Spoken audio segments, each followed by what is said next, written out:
Yes, it is for black men. So we've been dying Fuck that.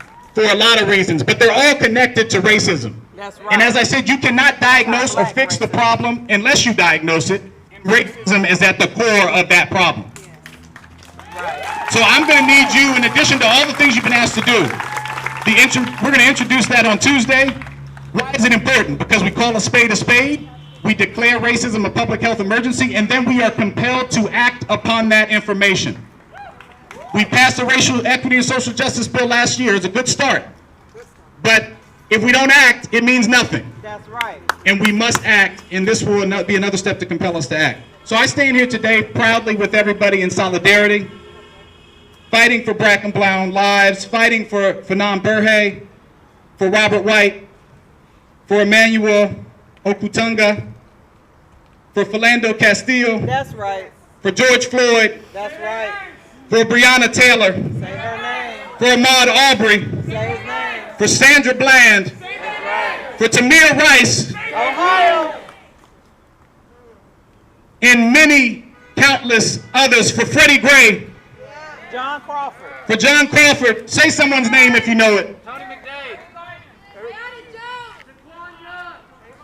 For Trayvon Martin. Right. Tyree King. Columbus. There's too many to count. 16. Too many to count. I stood today in my office for 8 minutes and 46 seconds.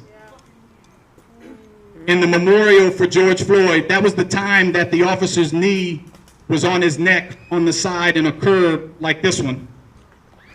8 minutes and 46 seconds. If you haven't done it, you need to do it. Reflect in silence for 8 minutes and 46 seconds and feel how long that is. That's crazy. Yeah. Feel how long that knee had to be on the neck and deprive the humanity of George Floyd. Right. Think about that. Think about the racism and the anti-blackness. To know you're being recorded. Right. Knowing you being To have 3 recorded. officers around you. Knowing you being And to recorded. do it for 8 minutes and That's 46 hate. seconds. You need to experience that. It's only going to be a fraction of what George, not even a fraction of what George experienced. It's a psychopath. Sit with that. And they did. And the nothing. other officers did They nothing. just stood there. The last thing I'll say, what are we going to do about it? Yes. Let's get to that. I have a black son who's 17 months old. I have 3 young daughters, 9, 7, and 6. I worry about them every day. Yes. I'm one out of 2 black men who's been arrested. If you're standing next, you see 2 black men, one of them's been arrested. You see 3 black men next together, one of them spent time in jail or prison. That's the system we live in today. Right. They're doctors, they're lawyers, they're food service workers, they're everything you can imagine. That's right. It's no respecter of who you are, of what you've done. That's right. So what are we going to do? After we declare racism a public health emergency, we are going to change our use of force policy so that deadly force is only used when it's absolutely necessary, not when it's reasonable. The scope is way too wide. Right. We're also going to outlaw chokeholds and knees to the head and the neck area and similar tactics. We're going to create a duty to intervene. If you're a police officer and you see someone committing a crime or violating police policy and you don't act, you're going to be liable.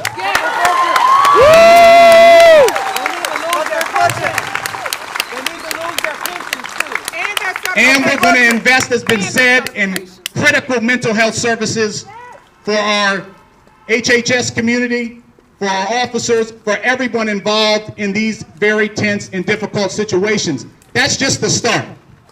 But we're going to need all of you. When we try to change and introduce this bill to change use of force, there are going to be people that come out in these numbers on the other side.